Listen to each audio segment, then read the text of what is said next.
Biasness का example एक दे दीजिए. So you are having a telephonic call. There is no emotion in that. No. See, biasness will happen. For example, I am having a telephonic call with the person, Because but that is where maximum biases happens. You are having a non. It's no visual. It's all auditory. no.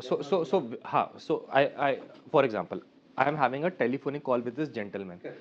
So he will have to either speak an accent, Right. say about his experience. Right. But I don't have any emotion at that point. No, I'll tell you. See, biasness will only come into picture when I listen to something which triggers me emotionally. Okay. Example कि I am a single child. Example मैं एकदम हाँ यार मैं भी single हूँ. I know the journey of single. अरे your job is done, you come over, मतलब you come over, will discuss rest of the things. तो इमोशनल मतलब देखो वॉइस तो कुछ भी नहीं है ना, voice is just a tool. मैं तो कह रहा हूँ वॉइस की जगह आप ईमेल लिख दो, but there is something which triggers you emotionally. Sir Covid में मेरे फादर की डेथ हो गई. हाँ यार मैंने भी देखा था यार, मतलब मेरे फादर का ऐसा हुआ था. अरे सर कोविड में मेरे फैमिली की डेथ हो गई थी, तो वहाँ मेरे भी डेथ हुई थी. Sir I have done my graduation from Banaras BHU. तो हाँ बनाओ, I am also alumni of BHU. तो there is something which triggers me. तो आओ यार, कम ऑन लेट्स, मतलब तुम आओ देखेंगे फिर. कुछ इंट्रोस्पेक्शन हो रहा है.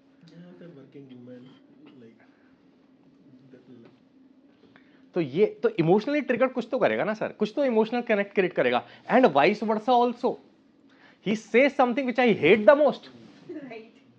Give me examples of it. बोलो बोलो. डन. हाइपोथेटिकल. Stereotypical statements बोल रहे हैं. नहीं देखो अगेन सर, जो आपके लिए स्टीरियोटिपिकल है वो इनके लिए परफेक्ट बायस है. एग्जांपल, सो आपका जो टॉप हेट है इनका टॉप लव है. So there is nothing called generalized bias. Biasness is always personalized. We need to understand this first. जो आपका पर्सनल बायस होगा साहब, वो मेरा हेट कमेंट होगा. So there is nothing called generalized stereotypical in biasness.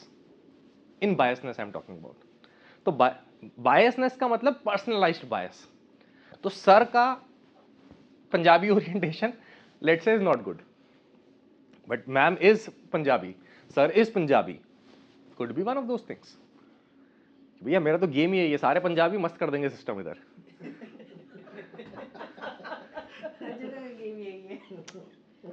अब देखो समझना है ये करने से आपका क्या नुकसान हो रहा है.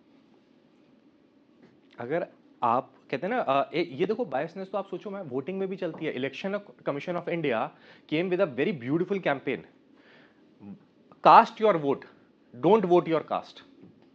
देखा था कैंपेन ये? कुछ याद आ रहा है? What does this campaign call for?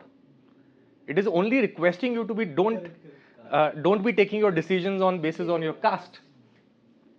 है ना? Vote your, मतलब cast your vote, don't vote your caste. क्योंकि कास्ट वोट बहुत चलता था, यूपी में तो स्पेशली बहुत चला है. हरियाणा में बोलते जाट हिंदू कैसे कहते हैं? हाँ जाट ही चाहिए. हाँ. This time winner is based on caste only, right? Because he was dropped last time, so he has not. हाँ मतलब that's what I'm telling you. तो ये होता है, बहुत अच्छे से होता है, बट पहले तो हमें समझना है. देखो मैं आपको ट्रेनिंग का ना स्ट्रक्चर बताता हूँ. Number 1 structure is realising and understanding the terms clearly so that we are able to apply. जैसे आप लॉ किसी ने पढ़ाई करी हो या सुना हो, तो सबसे पहले ना सेक्शन 2 आता है. 1 2 3 से स्टार्ट होता है. 1 is about the act, second section is the definition clause. The whole universe, whole world is made like that.